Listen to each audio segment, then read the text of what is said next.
The first semifinals has concluded with a bit of a bang, and we're going to be moving into our second semifinal to determine who is the other player going to be facing off versus Neeb in those grand finals here at WCS NA Challenger. My name is Fear Dragon. I am joined here by Nathanius, and now we move into a pretty old school match in the sense that we've seen this so many times before. Scarlett versus MaSa. Yep. My memory serves correctly. If we are in a time loop, MaSa will proxy literally every single game, and he will win. And then he will play versus Neeb and proxy literally every single game, and he will lose. But this is 2019. The world has changed. Yeah. The air pressure is a little bit different, and maybe the games will be too. So in the past, Scarlett has had this Kryptonite versus MaSa. For example, literally every single time they played last year, which I think was like 6-7 series, MaSa won every single time versus Scarlett. Now, this did change with WCS Winter this year, where Scarlett was able to take the 2-1 victory against MaSa. But for the most part, MaSa always tends to beat Scarlett. He has like a 65% win rate or something against her. Yep. So I'm really looking forward to seeing how things are going to go. They're both playing from Korea, which means that they should be on the same server. There's no latency or ping that either one of them have to worry about. Yeah. So I was so distracted by their lobby chat.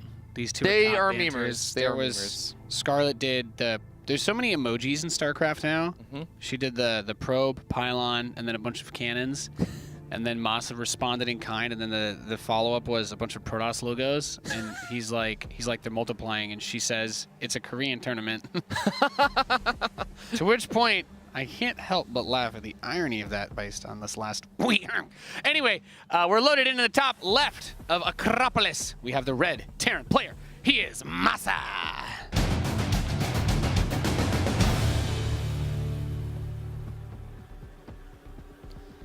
And down here in the bottom right-hand corner of the map, we have the blue Zerg player. Put your hands together for Scarlett.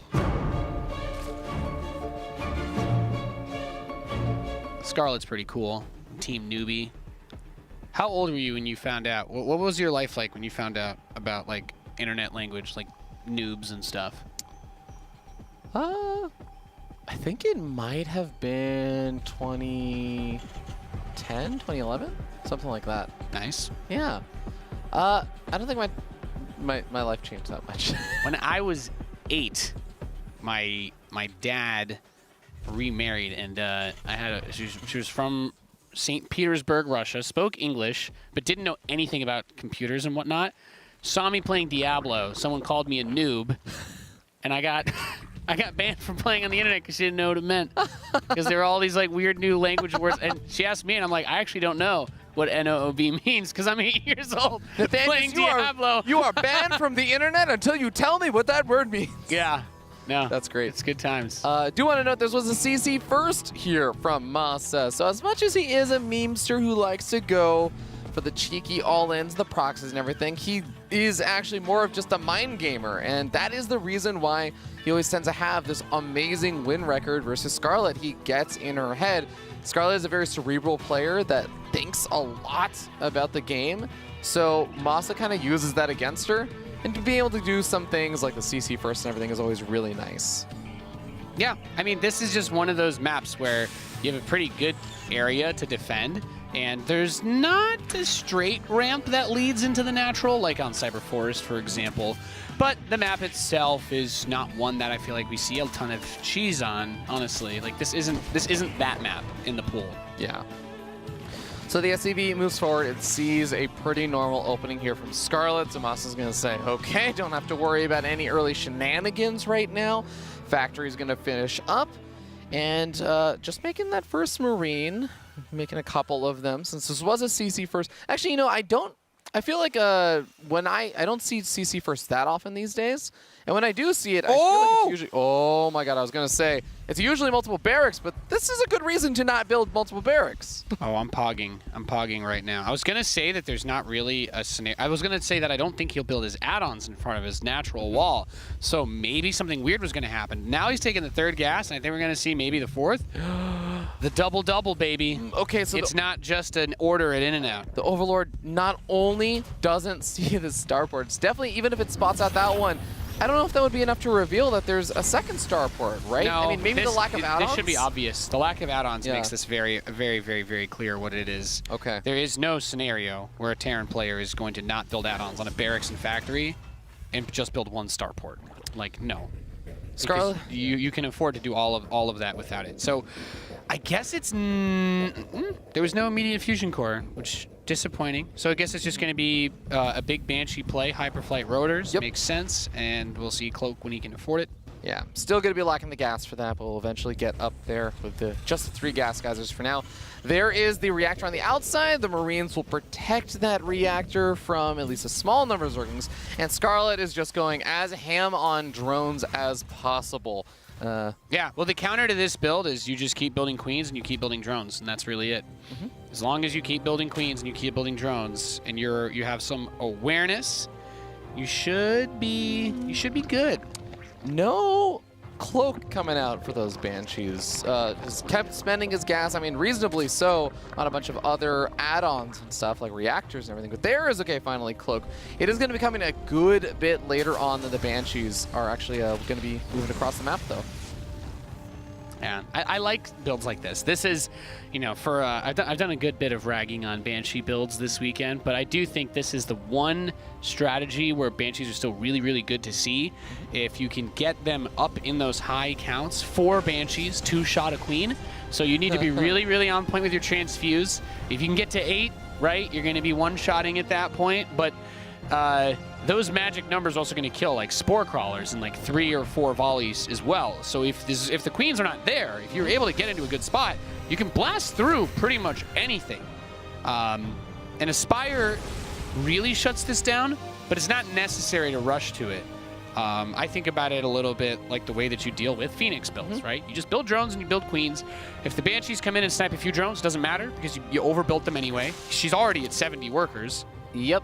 And as long as you get, like, I would say 2 spores per base will keep you tight, just like it would against double Stargate. Okay, she's adding on the Roachborn. She has those 4 spore crawlers done.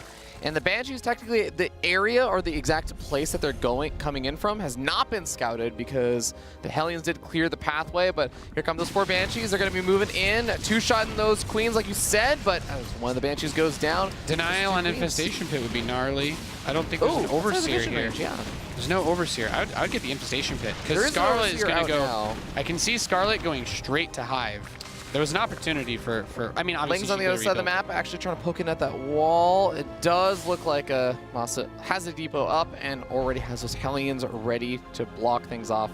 The double factory has also been scouted by that Overseer. That is actually, funny enough, the only Overseer on the map until now. Another one just got morphed in at home. So the other nice thing, of course, is when you have multiple Banshees like this, they're going to be much more effective at creep denial. Banshees are weirdly slow at killing tumors because they require 3 volleys to do it. Yeah. Gas guys are getting a little bit low. Oh, this 4th base might be a bit vulnerable just because Infestors are not exactly going to come out with energy, and the Queens getting here off of creep. It's a long journey. MaSa just got a micro up to the north side. Some transfusions coming out. DPS is gnarly. Like, should not be able to save this hatch. Pull back the weak Banshee. That's a lot of queens he's going to have to get out of there. This is all of the queens, by the way, pulled in that direction. So even with the Spore Crawler, Banshee should still be able to get some damage. And if you leave too many of your queens to go defend against this, then the hatchery goes down. And yeah, I think that MaSa gets this hatch no matter. Yeah. I don't see a universe. Yeah, okay, good. Really good, important grab there. Because like I said, Scarlett's also just going straight to Hive. She's already got 8 Infestors coming out. So the follow-up to this is going to be the Cyclone mech. And that, wow, straight to Neural Parasite, too. And very Burrow. interesting. Wow. Yeah, getting very, very ready for that late game. A fungal on the Banshees would be cash, money, cash for your Dragon. As long as the queens are around as well. But Banshee's doing a nice job kind of staying outside the range of the queens now. That is so many Infestors. I mean, a fungal and some infested Terrans would do it, too, though. It's important. It's also useful here. Gets one fungal, another one. Trying to split. But the full health Banshees or the higher health Banshees are both will end up on the same side. And one of those Banshees will get away, but that's still a decent number of losses there for MaSa. Yep. The Infestors don't have as much energy, but I do believe that there are enough of them that the Cyclone Hellion will still not be able to bust this with the Ling Roach support. One fungal on those Cyclones and the Roachling will destroy it. Yeah, just the raw number of infestors Scarlett was able to eke out so early on, just because she didn't take any damage and she played extremely greedy behind all of this, has really put her in a comfortable spot. So she has a lot of the tools she needs to try and deflect and actually really heavily punish this army if it's even slightly out of position. Oh, okay. Dude, MaSa in the danger zone right there. That fungal lands and he loses all those Banshees. The wind is straight out of the sails of his ship in this game.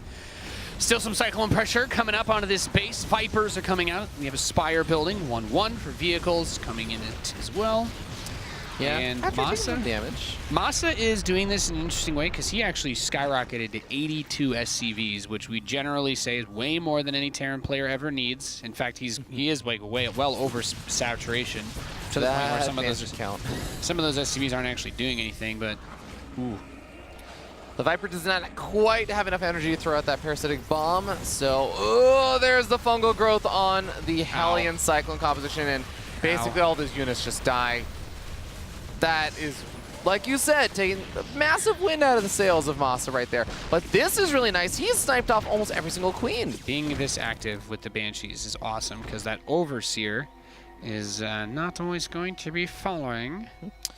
Now, Scarlett is still making a decent number of queens, so she still has 6 out on the map. And the Vipers also with Parasitic Bomb can cause all sorts of problems if those Banshees are caught in an awkward spot. But 7 Corruptors on the way. That's also going to shut things down. I really like how fast she got Adrenal Glands as well. So those links, even without like crazy upgrades, this game accelerated in tech super, super fast. Yeah, no kidding. Scarlett really playing. Oh, that's a nice wall. Scarlett really playing extremely greedy with her tech, and it's worked out exceptionally well. But it's like I was saying at the start, like the Banshees are good, yes, but it's not. It's just like Zerg players, this is going to sound really weird, but because of all the battlecruiser rushing, Zergs have gotten just so good at utilizing like the spores and the queens. Ooh. Oh my god, this catch on the infestors in the middle of the map though is absolutely disgusting, and the majority of the infestors are taken out of the equation.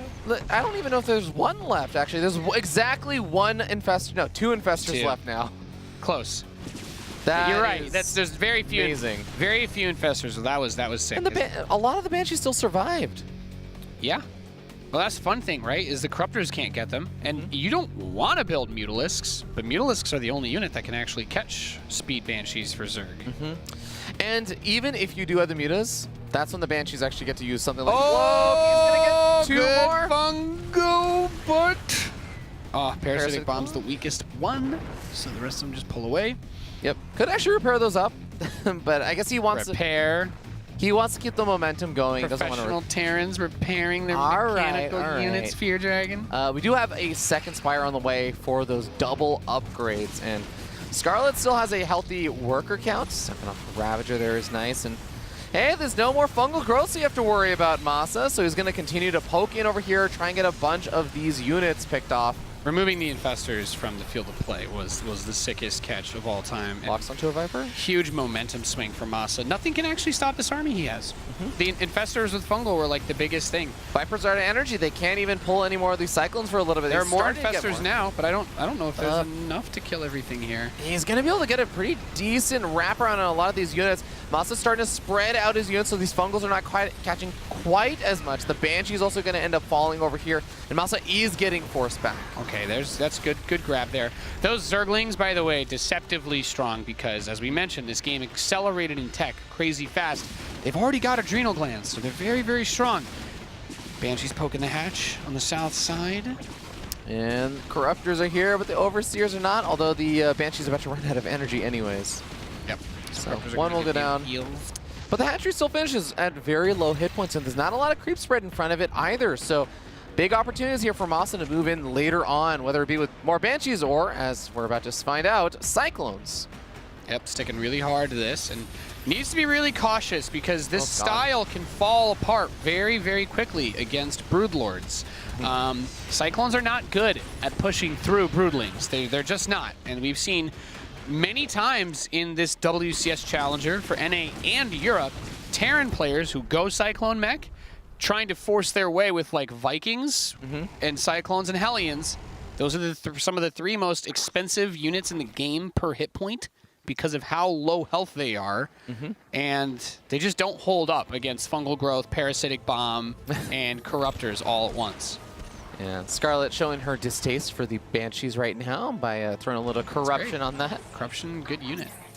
Fusion core, when they're, I think, this new starport gets a reactor, right? MaSa's done BCs versus Sasha before, but I think since she has Infestors with Neural already in play, it would be unwise to go battle cruisers against someone who already has all the counters. Interesting, Scarlett actually goes for the cancel. Did she, did the Cyclone lock-on force the cancel there? I think the drone survived. Yeah, thought she'd just push that back, but gonna lose that hatchery for a little bit longer. And it's deceptively far. The Cyclone's lock-on, once it initiates, is 14 range. Yeah, and you thought Tempest had long range. But all right, 2 more starports, like you said, on their way up, and also got some nice upgrades finishing up over here for MaSa. Oh, big fungal! Another one. Locks onto one of the high energy infestors, does snipe that off. A lot of that army does go down, but MaSa is replacing it. Gonna need to use some more fungals. That Banshee. Oh my god. This is the nice thing about it, right? Because if you were doing, a lot of people like Liberators. I love Liberators. I don't do Banshees when I play mech, but seeing someone like MaSa use them like this, you really get to see the role that they fill that's a bit different than the Liberator, being able to get those units like that. Because you're almost never going to be able to siege a Lib on like a random Infestor moving through the center field. But here's the other problem. He went for, like I said, the Glass Cannon DPS build, and now he's got to deal with very well-fed tanks. Okay, I mean, he does snipe off the bottom center base with a single Banshee, and he just goes across the map. The Broodlords are so immobile that he is just going to say, well, you can only fight me with half of your army if you try and come home. Man, I don't know how I feel about this. I think the Cyclones can't fight the Broodlords. So I like him doing something else with them. But there needs to be a game plan for dealing with the Broods. How many Corruptors are on the field? There's 3 battlecruisers on the way. I guess the 3 battlecruisers aren't gonna be enough just yet. Yeah, if he needs them with the Viking Cyclone support, maybe. If he can take out the Infestors and also some of the Corruptors, even just a few of them, I think the battlecruisers. Well, the Infestors are off the field, so that's good. These 3 Corruptors, you 100%. These have to die right now. Yeah. As soon as Scarlett realizes that the transition out of this is BCs, she's going to slam on the Corruptor key. So every unit that she builds right now that isn't anti-air is so big. And there are 2 Spires over here, Nate. So there's a Greater Spire and a Spire, but they're both next to each other. MaSa is actually retreating home, though. Battle Cruiser, operational. Oh, locks onto the Overseers. Just getting anything, I guess, right here is really... So, well, the Corruptor's gone. This is all that matters. Corruptors are gone. Battle Cruisers are going to be able to deal infinite damage to this army. And the Banshee's just going to absolutely murder all these roaches in the ground. Banshees are here to help against the roaches. There's plenty of other units. And MaSa's infrastructure is in danger. I like that Scarlett turns back with the Broodlords because she realizes, she's like, oh yes, I'm not getting out of here with my Broodlords alive. That's not happening. Yeah, she's still doing, like you said, a lot of damage to the infrastructure. One of the orbital commands looks like it's going to end up falling over here. Scarlett, of course, going to be falling a lot in supply over here, but she is still mining from the top right-hand base, as well as retaking the bottom center and the lower base above it. All right, he dropped a mule under the orbital, so it is saved for now. There's an Infestor in the main base, and a couple of Roaches also burrowed over here. MaSa is still mining from that bottom left-hand side of the map, so he's had this going, but there's not a lot of workers over there. He's got some more orbitals. He can still bounce back economically, but he is absolutely on a timer right now to get some more damage done. Yep, gets an Infestor there. Very nice. 7 more Infestors coming out for Scarlett. So this is the risk that you run, though. Battle Cruisers cannot tactical jump while fungled. There's only 1 more Overseer left over, so if those Infestors don't have that much energy left over, there's 7 more on the way, sure, but there's also only 1 Overseer, so 1 Cyclone lock-on. Scarlett's gonna have this weird bone of time. Infested Terran's gonna kill that command center. That's a really nice grab. So the Infestor ends up being quite useful at the end of the day. Oh, he's gonna lift it. No, it does even more damage. I know. Well, Battlecruisers, these BCs, also Vikings. This could end real bad now. Wait, she got Neural Parasite really quickly, though. I don't think Neural's the play. Fungal, fungal bile. Ooh. Oh boy, that's a lot of damage. Infested Terrans. Okay, he teleports out. You need to keep the fungal chained. The battle cruiser, like I was saying, it cannot teleport while it is under the effect of fungal growth. But if you have even just 1 millisecond and you're spamming that command, your BC will be able to escape. So. Yeah. All right, Scarlett going hard on drones right now. 8 more on the way. She's going to be going up to over 80. And MaSa, there's no real point in him going over 52 right now. He doesn't have the bases to mine from to make use of that.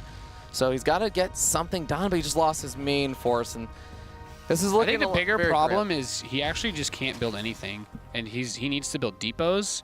And it's like a combination of you're broke, you're broke, and you need depots. And you're kind of stuck.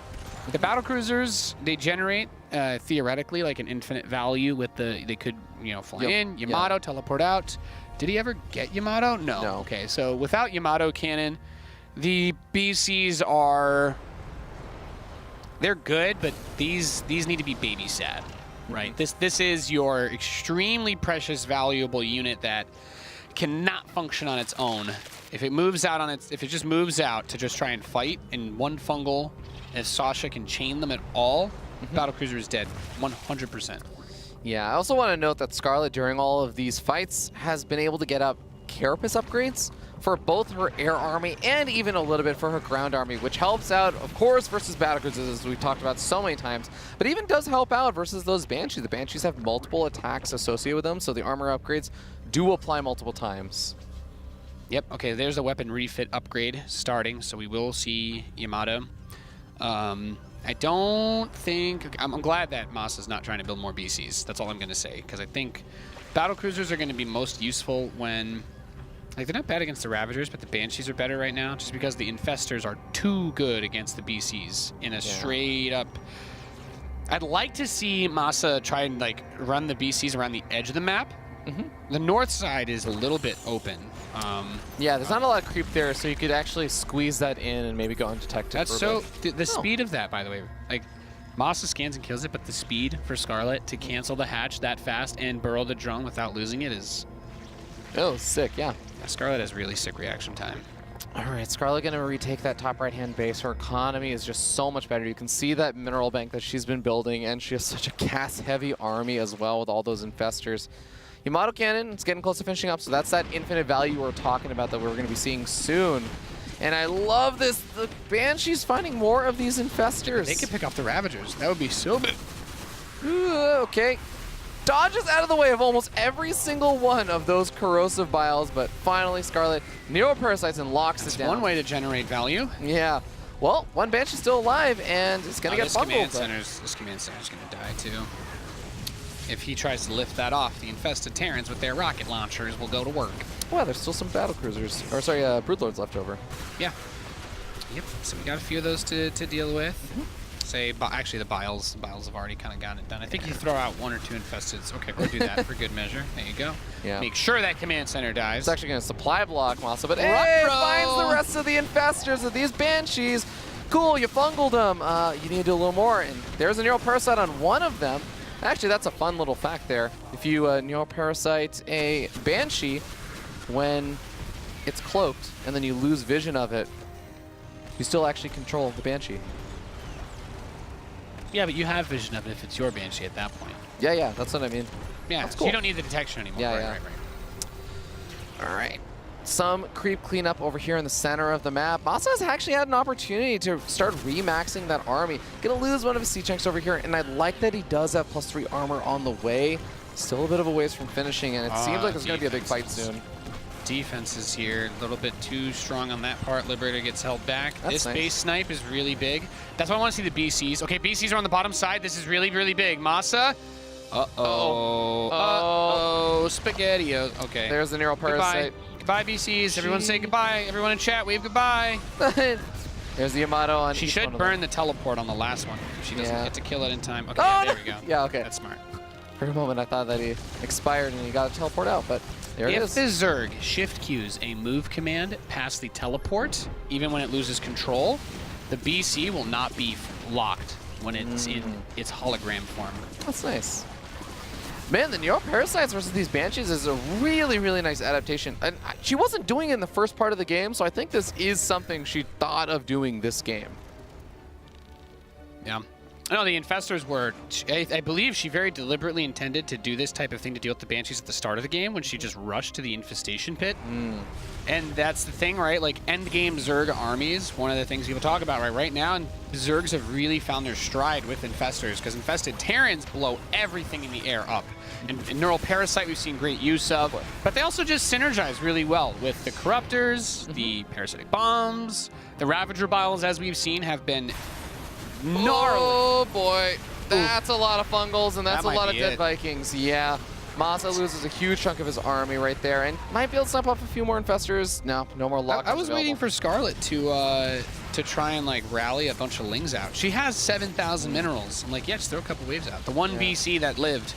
You're the boy who lived, and now you fly away. You know, I think if MaSa had a better economy going, there's maybe like an opportunity to go into something similar to what Vindicta did, where it's very control intensive, but you maybe start adding in some of those ghosts. You get the EMPs off on those, on some of those Infestors, so you don't have to just purely rely on the Banshees to try and kill them before they get neo-parasited. Maybe that was kind of the play that he could make work in the future, but this game is getting really, really tough for MaSa. Yeah, no, I don't really see a path for him here. It would have been nice if Scarlett had mind-controlled one of those SCVs for the lulz. MaSa's being very annoying, though. Yeah, he's very good at that. But I'm feeling less and less confident. Assimilation successful. Yeah. That's actually something I really always appreciate about MaSa. He is the player who knows and thinks about, yeah, well, I might have lost this game. Banshee's actually dumpstering the Cyclones. Banshees do a lot of damage, man. Oh, no. Don't run the Broodlords in. More Banshees. Yeah. I mean, the one thing about Infestors is they don't have infinite ammo. Scan. Scanu! He's also getting, I think, attacked by something in the bottom left. Maybe it's just Lings. No, yeah. Lings. Well, when you've got 7,000 minerals, you know, you buy stuff. Wow, she has gotten a lot of Ravager kills here. I still feel like if at any point the ground army gets close, we have +3 attack adrenal Lings. So that's always going to be an option. Vikings and Banshees like this are not going to finish a game, even if MaSa could kill everything on the screen right now. Scarlett is very larva limited right now, which is kind of a surprise given how many hatcheries she has, but I guess MaSa's been killing so many of them. As much as we talk about, you know, so 6K mineral bank, just spam out a bunch of Lings. When you don't have the larva for it, that does become difficult. Yeah, that's a good point. And she is using her larva on Lings mostly to fill in with that. It is a trap that you could fall into as a Zerg player, where you end up using all your gas on these big tech units, and somehow you actually only have minerals in split map scenarios. Whenever that happens, actually the Zerg usually dies. Yeah. Because if the Terran player builds like 20 3/3 Blue Flame Hellions, they will kill an infinite number of Lings out on the field. Damn near infinite. Yeah, and even just breaking like the planetary fortresses can be really, really difficult, but... All right, a couple of those Hellions do get sniped off. Finally, MaSa's moving back down to the bottom left to snipe off the creep. Okay, he's looking for kills right now, but really would be helpful to be able to land that command center and establish that base. Yep. Doesn't look like it's going to happen. That's the last. Those are the last two bases on his side of the map. Yeah, Scarlett, actually, that's a really good point. Scarlett, her gas income is not exactly amazing right now. She doesn't have a big gas bank. That top center base is like the most fresh one. Like she really needs this base. If MaSa base is very denying this, then it actually does give MaSa an opportunity to gradually hit a point where Scarlett's going to have like half a base of mining, effectively. And the Infestors having a hard time trying to get into a position where they could throw a fungal growth down onto the Banshees as well, because they're quite nimble. She only has 2 Infestors left over. Really good hatch pickoff. Really, really, really important hatchery pickoff there. If MaSa could just establish the bottom left-hand bases by killing the burrowed units in the creep, this would actually be a really, really sick play, because all of Scarlett's army is on the north side. Yep, and MaSa's there on the bottom. He's cleared out to the Overlord that was blocking that expansion. Getting this base would also be really, really nice. Did he ever get servos? No. Okay. Yeah, he got canceled earlier, and he probably just forgot about it after that. I would like to see Hellbat transforms here now that the Zergling count's increasing. With +3 attack, Hellbat's one-shot Lings. Ooh, so. Okay. Oh, Lings coming in with a wraparound. That is big. A bunch of these siege tanks are going to get taken out, but enough of them survive. They kill themselves, too, which doesn't help. And now the Infested Terrans are going to pop. But Sasha is going to get what she wants, which is to push MaSa off the base. This is, I mean, these siege tanks are still doing a lot of damage. This is doing a lot. This has to be a breaking point for him. Yeah, MaSa's not going to be able to establish that bottom left-hand base. And Scarlett takes the first game. Yep, 1 game closer to a Grand Finals rematch with Neeb. Really well done, and to think that this, of course, was a series that I think I was at least expecting immediate proxies and stuff from MaSa, but I know you were saying this is one of the maps. I think that map is just, people just don't cheese on that map. I don't know that it's the worst ever cheese map, but people just don't do it. I don't see it. Yeah. Really, really cool playstyle from MaSa to go for that 2-port Banshee stuff, and even though the very beginning doesn't actually work out super amazing for him, he gets a lot of late game value out of those Banshees. Like that even when MaSa was losing, you could just feel the frustration building up for a Zerg player. Just be like, these are so annoying. The biggest problem with Cyclone Hellion based mech is that you get rid of the biggest part about doing normal mech builds, which is you're trying to build like a ton of Thors or tanks, something that really has pushing and staying power to try and crush your opponent. And you're trading that for the mobility that's a little bit closer to bio, but what you don't get that bio gives you is still that you have the ability to make big pushes with bio. With Cyclone Hellion, no, you don't ever want to take a big army versus army fight. With Marines and tanks and mines and medevacs, you can do that if you split well, focus fire certain units with your key tech units. And because of that, it becomes very difficult to try and get that big gut punch. For the Zerg, that's Broodlords. They get a big core Broodlords out. They're going to push your infrastructure. And for more or less, you're not really concerned about microing the Broodlords as much as you are the supporting units around them. But when you're playing Cyclone Hellion mech, there's no unit that you're like, I'm A-moving this and microing this. Yeah. Whereas if you're doing something like a Gumiho-esque, maybe like 7 or 8 Thors, and then you micro everything around the Thors to protect them, the Thors will just kill everything, right? Yeah. So it's a little bit tricky. He kind of wanted to do that with the battle cruisers, but right around the time he got the BCs, finally, was when he lost all the infrastructure and a bunch of his economy, all his supply depots. Yeah. That part was definitely tough. But we're going to be moving into game number 2 on New Repugnancy now. So we'll see what MaSa decides to bust out. Scarlett sitting up 1-0.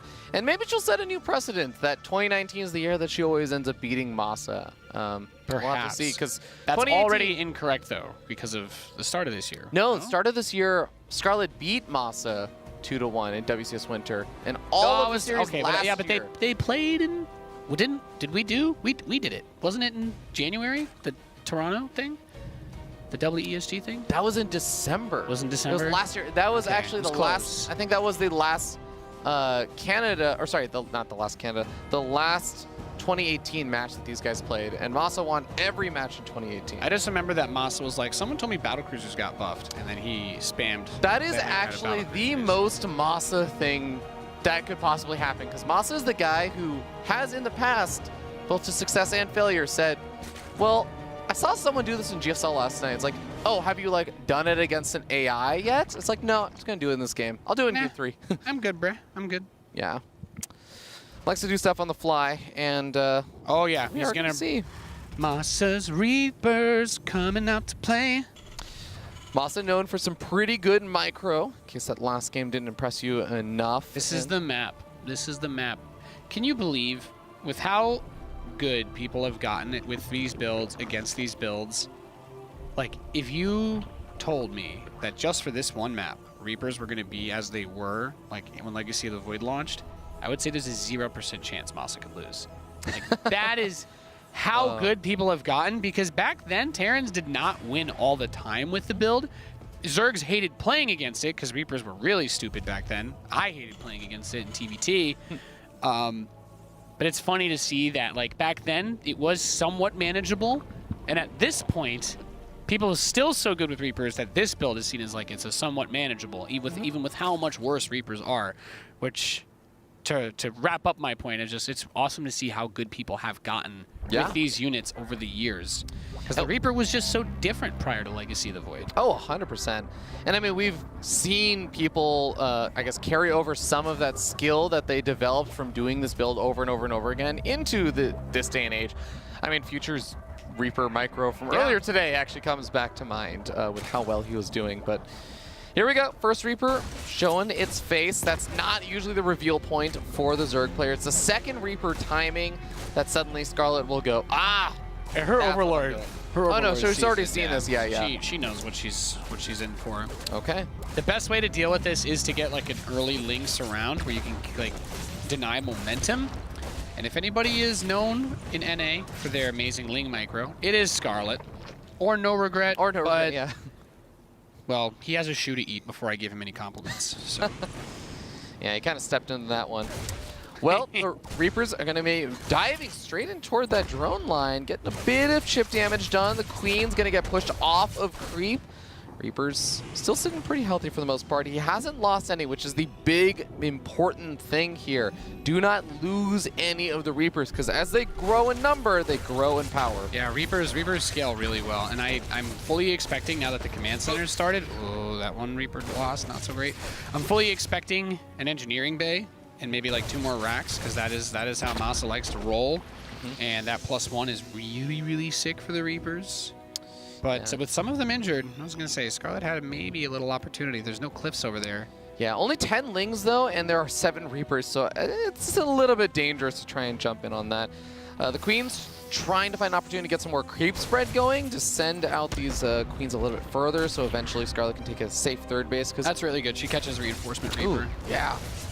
And the Queen count is just, it's grown so much, but I love the snipes off on these creep tumors, because, again, it makes it difficult for Scarlett to take the third base, and this is one of those builds that you transition out of as MaSa, but okay, there's a +1 weapons, and if we see 2 more barracks coming down and just additional Reaper production, we might be going into the full... But we're not going to go insane, right? We're not going to go euthermal? Euthermal, 14 racks, mass Reapers. Maybe, who knows? I'm going to leave it open. You know why? Because MaSa's the first guy that I ever saw do this style. Yeah. Like the 5 rack style Reaper and going into like +1 weapons. But he added Medivacs on, all right? He didn't go for a Barracks 11. He went to Medivacs. Yeah. It was a long time ago. I'm not gonna pin on into that. You know, here's the weird thing. People make a lot of jokes about Reapers and Medivacs because they heal themselves, but they still synergize really, really, really nicely because of not having to drop them to heal. That's a cancel. That's a really nice cancel. Like, he's delayed this third by so much. Yeah, he's getting everything he could possibly want out of this. Scarlett's gonna have another 20 Lings come out, and 50 Lings will maybe be able to do it. After +1 weapons finishes? Maybe. It depends on the grenades. Yeah. Grenades, for the Reaper grenades are like really funny like that. Like, it's 5 damage, but it's AoE damage, so the damage is uniform across every Ling hit.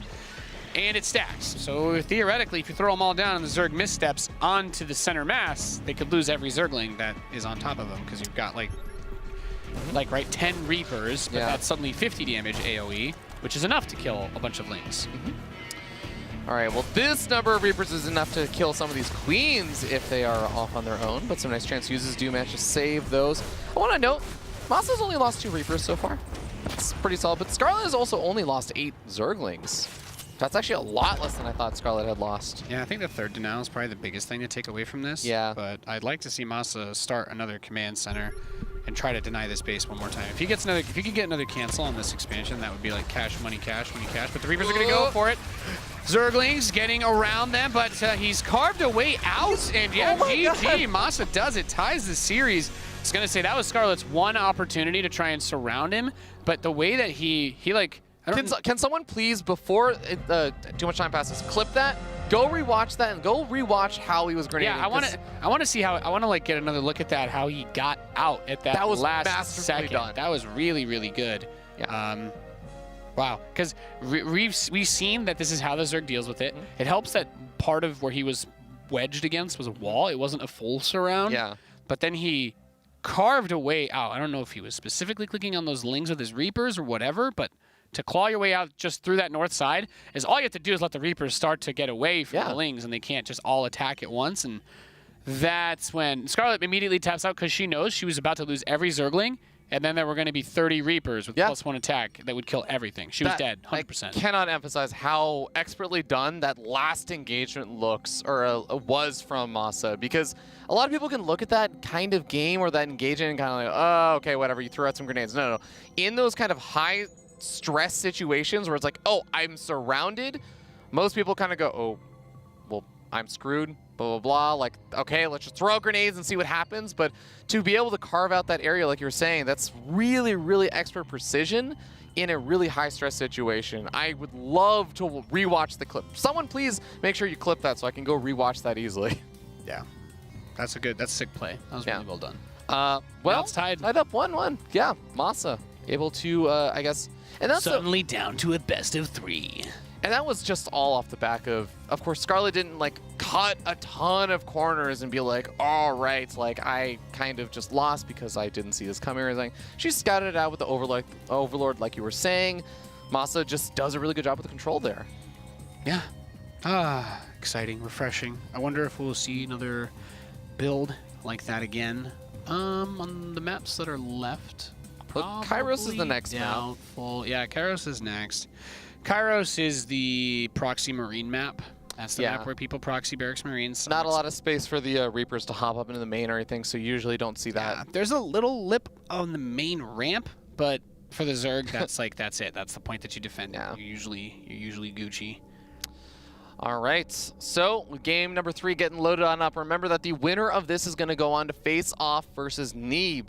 It's been a crazy day here at WCS NA Challenger. I think a lot of people would look at the 8 players. This is the best day so far, I think, of NA Challenger we've had. Like, quality of game-wise, period, I'd say. This was probably the best. This has been a great day, man. It really not a lot of sloppy games. Like, a lot of, I think we got to see a lot of the young bucks display some phenomenal macro games, especially. I think Future probably earned a lot of fans from today's broadcast, and Vindicta did manage, despite losing, and even though he only won 1 map, he did very damn well in his final map, but cementing himself as the nuke man of NA. Yes. He's the nuke meister. 100%. Vindicta, the nuke meister, Terran.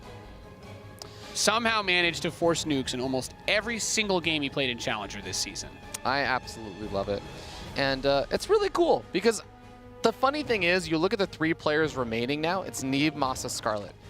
I could have told you, if you asked me, like, who are the top 3 players of each race for NA, it'd be Neeb, MaSa, Scarlett. So a lot of people would guess this, but just, it doesn't tell the full story of how many cool games and how awesome a lot of those other series were. This is how all good stories start, Fear Dragon, because it doesn't start with Future just rolling up and crushing everybody out of nowhere. It starts with him almost getting there. It starts with him getting a few maps. It starts with Vindicta dropping some crazy nukes on WCS stream and people getting a glimmer of hope. And then next season, hopefully we'll be able to see them go even further. It would be really cool to have a finals with someone that isn't Neeb, MaSa, or Scarlett. Yeah. I think we've only occasionally been blessed with like a Silky or a Jon Snow every so often, but definitely a bit of a rarity. So this game, we don't see any of those proxies. We're talking about being a potential there for MaSa. He's not going for any proxy Marines or anything. So that just throws down the 1-Rax expansion. And I'm going to go a step further before anything like serious happens in this game, and I'll say go back and watch like Futures games in the first season of Challenger this year. Oh, yeah. A lot worse.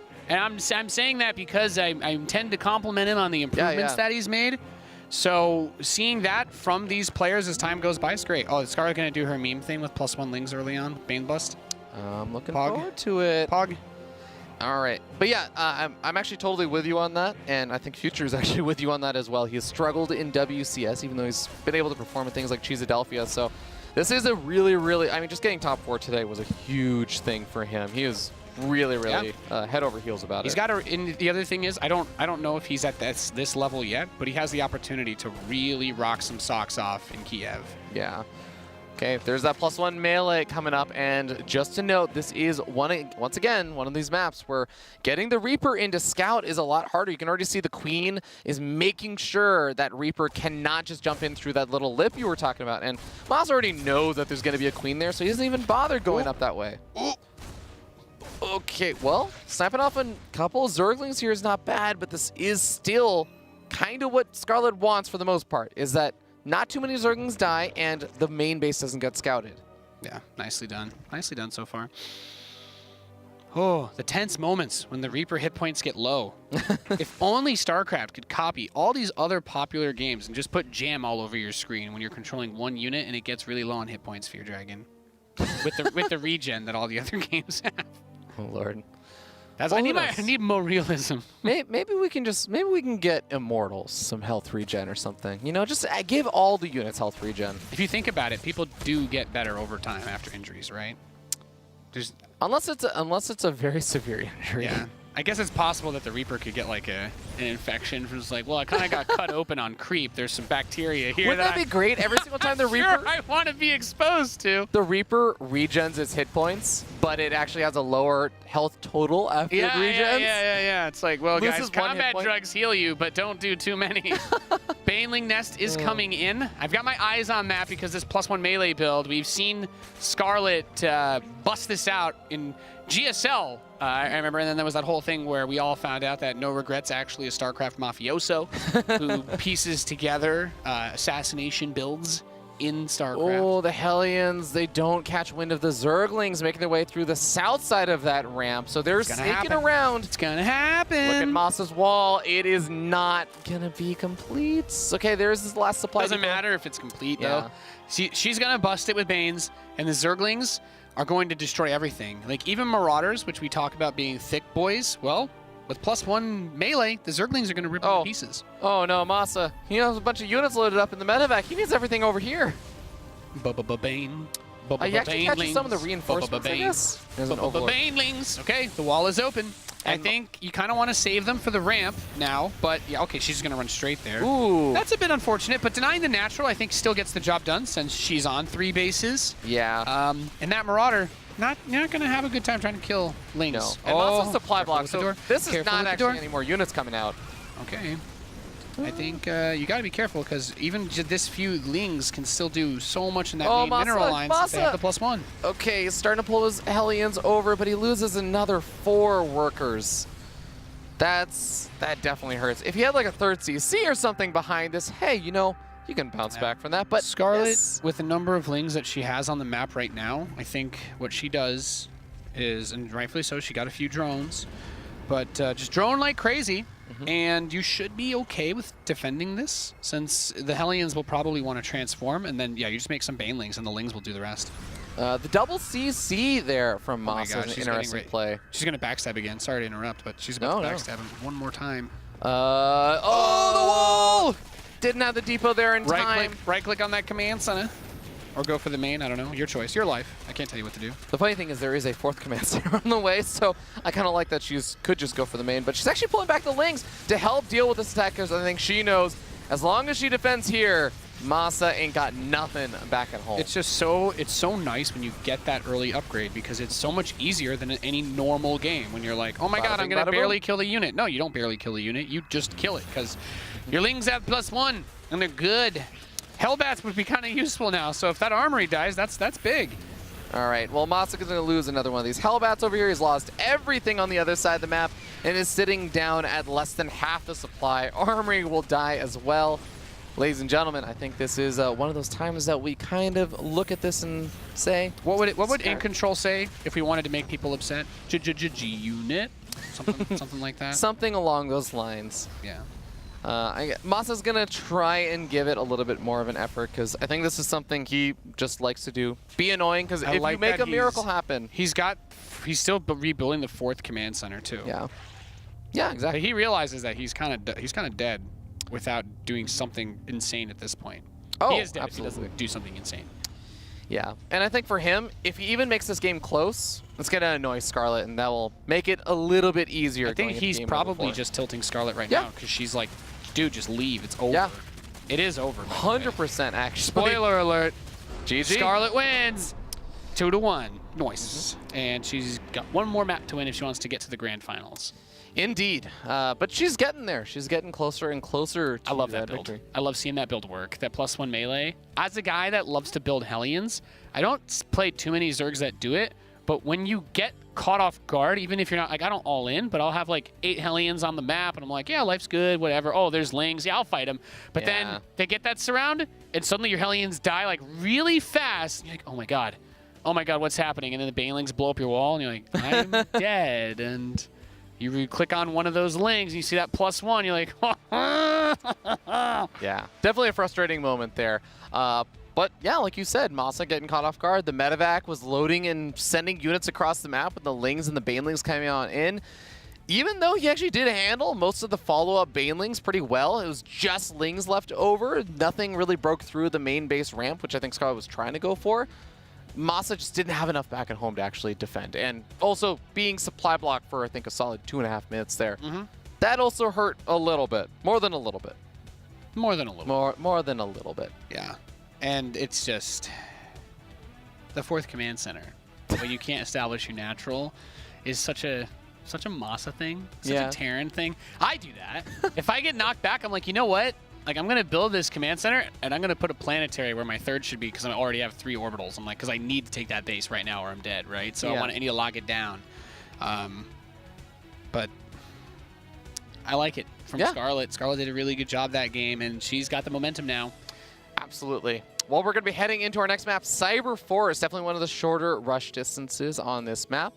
We'll see what we have in store for us as we jump in, introduce the players once again. Actually, no, we don't need to introduce the players. We don't do that anymore. No. Fear Dragon, you know, In Control actually saved it for us. That's why In Control is not here casting today, because he jumped on that spear for us to. By the way, tank. do want to give a shout out to In Control after the broadcast today. Do send him some love. He's having a bit of a hard time, I think, with some stuff at that hospital. So much love to him, man. We love you, Jeff. All we do is talk about you and make the Jurassic Park theme song. Actually, yes, the Jurassic Park theme song. He broke us. Actually, I don't apologize for that part. No, I hate you for that part, Jeff. All right, so we do have a barracks at home. I'm already a little bit surprised. I kind of thought this would be the game you had busted out. Yeah, it's weird. This map is, you mentioned it already, like it's a short rush distance-wise, but it is one of the more defensible maps. There's not a crazy amount of area in the natural to like hide stuff or build things up, so if you're going to do something, it has to be in your opponent's face. But the biggest thing is you got a normal ramp leading into your natural. This is one of those interesting parts about map design that I think actually has a lot to do with like win rates and whatnot that people don't discuss too much. Is back in the day, that was what every single StarCraft map was designed around. There were very few that didn't have ramps leading into other bases. Classic examples of why you needed a ramp into your base would be like ye old Tal'Darim altar and all that, you know. Of course, the game was different in many ways back then, but the principle was the same. That if you deny high ground vision, you know, that is a true defender's advantage, because if you have, you know, there's no difference in terms of damage dealt shooting up. We are or Brood down. War where we have not Brood War. percentage chance to miss or anything. Right. So a lot of maps in the current last couple of pools have had those like big staging areas where there's a ramp leading to the staging area, but the staging area has no ramp leading to the natural, and that's where you see a lot of those, like Kairos Junction, where you can do a lot more aggressive builds, you can be more in your opponent's face, which helps a lot when you're doing like those early stalker pokes, or those, you know, the marine tank attacks. But this map is much more classical in that way. Yeah. Having that high ground definitely makes it a lot harder. So MaSa is just going to play it out in a more normal fashion for now. Reaper is going to continue to try and do some harassment over here, and is low enough on hit points that's probably not going to make a dive into the main base. And, you know, it's not super likely, but just after that last game, you hit the +1 melee thing. You are a little bit more on the lookout for, okay, Scarlett, are you going to meme me again? Are you going to throw out a meme at me? And you know what MaSa doesn't do, Fear Dragon? What? Scan. He doesn't scan Scarlett's base. I don't recall seeing much of that. Knowing about the evolution chamber early on would give you a lot of heads up, wouldn't it? Do any Terran players scan that early in the game, though? Not necessarily, but if you feel like something is amiss, or you're playing against, if you're playing against someone like Scarlett, I think I would always scan. I don't know. I think it's tough because Scarlett is such a good macro player. It's like one of those things where you say, okay, if Scarlett does one of those builds, one in every like 5 games, you're handicapping yourself 80% of the time against a player that already has a good chance of maybe out-macroing you. That's fair, but I think one over the course of the game isn't that bad. At a key moment early on, you can do a lot. Obviously, MaSa is a much better Terran player than me, and those are like the kind of types of corners you cut when you're that good to get an advantage.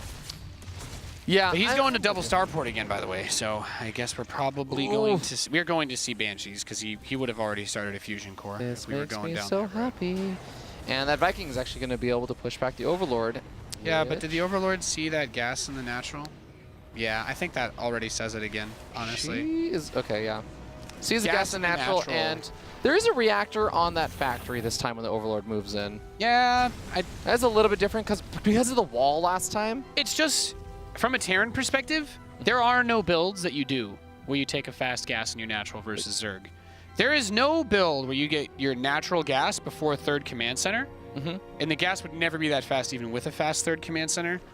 So for the Zerg, it can only be like a double starport type build because no other build requires that much gas. What happens with the battle cruiser rush? You would take you would take it at the same time, but you'd take the fourth gas as well. Ah, gotcha. So she should be expecting BCs or Banshees. The answer to both is to drone and build queens. Okay. But she will have to get Lings out this time for the because Hellions. of the Hellions. Absolutely. The Baneling Nest, though, that... I don't know, Nate. The Baneling Nest just makes me think she's not 100%. It's not necessary for this build, yeah. But maybe she just wants to be careful because she thinks it could be an armory. There's 4 spore crawlers, so that is backing up your kind of a... So she knows. You wouldn't build this many spore crawlers unless you were concerned about it. And also she's droning like crazy. 14 drones, yeah. Because that's what you should do. She doesn't need to build Lings because she doesn't need to build Banelings. So she has enough Lings to stop a run by, which is all she needs. All right. Well, the Hellions are not going to be able to do almost anything in just that low number. Maybe they get 1 creep tumor or something here, but even that's actually going to be kind of tough. Yep. So they'll poke forward, but Viking also cleaning up some Overlords, and we're going to see Hyperflight Rotors finish up soon as well as Cloak. I love it. I love seeing it. This is a fun build, and honestly, I wish I could do this build more, but I have a reputation on the North American ladder that makes people open Spire against me. So I can never build Banshees. So yes. I can force my BC memes, but I never get to build Banshees unless I want to play on like a barcode or something, and then people still know somehow anyway. Yeah. But I love watching pros do it because MaSa made this style look so good. But this is one of the downsides. The queens are just out on the map, and she has a lair. It's not she has an overseer, but the queens were not all together, and that's where this build can actually start to fall apart because suddenly that Spire is also a huge target. 2 Banshees very low, 1 dies, so that's not good. 5 of these queens left over. This time the 4th base is connected by creep, but it's so low on hit points that it's going to actually end up getting canceled twice over here. Oh, man. That actually could have been left alive for a little bit longer, but she doesn't want to take the chance. I think going Mutalisks here is actually like the 400 IQ move because MaSa does not want to build Vikings. They won't really be that good against them. Liberators, same. So with 2 starports, are you going 2-port BC while taking your 3rd? Probably not. I doubt he's ever even considered such a move. But you also don't want to have to try to rush out Thors early on. Wow. So I'm interested to see what Scarlett can do with that Spire. These Banshees are generating as much value as possible in the meantime. Gonna start losing 1 or 2 of the Banshees over here, but the queen count is so low right now. 4 queens left over, and these Banshees are gonna win that fight. 2 more queens come forward, and I think the weakened up Banshees are going to have to leave, but not before they snag a couple more drone kills. This is some really, really good trading here for MaSa. Yeah, I love Mutas. Oh, I love this choice. Mutas are so good because Cyclones, in low numbers, Cyclones are actually great versus Mutalisks because the hit points are about the same between those 2. I think they're, like Mutas are like 125 and Cyclones are 120, or maybe they're both 120, but in low numbers, the Cyclones can play ball really nicely with Mutalisks because of their range and the 1 armor that they have. But when you get this many, the Banshees are going to be useless, and there's not even a missile turret. Is MaSa just dead? Yeah, he is. Oh, no, MaSa. No missile turrets, no Cyclones. He has armories, so you have to cancel everything and start Thors. But since there's not even an engineering bay, he is going to lose everything before that even happens. And you honestly use the reactored one to build okay. Widow Mines. That is one way to react, and maybe hopefully this idea here for MaSa is let's try and force the mutas back home. I don't think it's going to happen in time, though. This is the best thing that he could do. Yep. But it doesn't matter. GG. Scarlett going to the grand finals. Really, really, really like that Mutalisk play. And frankly speaking, MaSa saw the Spire right when it started. Yeah. He had a lot of heads up, and he was micring the Banshee over it. Was probably just really focused on the Queens. Probably thought it was a Spore. Maybe thought it was a Spore. Yeah. Spires, even though they look like spores while building, they do have the, if you're looking at the health bars at least, it's like the Dark Shrine effect. Yeah. It's like, well, the health bar's way high up than a normal spore crawler would be. But yeah, he had all the information in front of him. Never actually thought about that. I think he was just a little tunnel visioned on his micro and his control. But, and that sucks. But, because his build was good, he was getting some good momentum with the Banshees. I think if you can just get a couple turrets up to buy yourself time for those Thors, or use your reactored factories to just get a couple Widow Mines. Yeah. 4 Widow Mines in a turretless mineral line, You literally Zerg might just fly into it. anything. Literally anything. Yeah. This could have actually still bounced back, even if he would have been a little bit behind from the losses. But, you know, that's the way the cookie crumbles, and Scarlett had a really good reaction to that Banshee build after having seen it the first time. So Yes. Congratulations to Scarlett. She is going to move on to face off versus Neeb in the grand finals yet again for another season Shocker. of WCS Challenger. Well, you know, shocker, yes. But I do want to give credit to all these wonderful individuals We had who already great showed matches. some great games and actually did make this pretty close. I mean, Future was inches away from taking out Neeb. I'm going to say something crazy, Fear Dragon. I think all the matches today for our WCS America round of 8 and above, worth going back and watching if you missed any. Yeah. They were all good. They were all really, really good. Really fun, exciting, entertaining games. It's been a blast of a day here. All right, guys, we will see you in that final match for WCS America in just a little bit.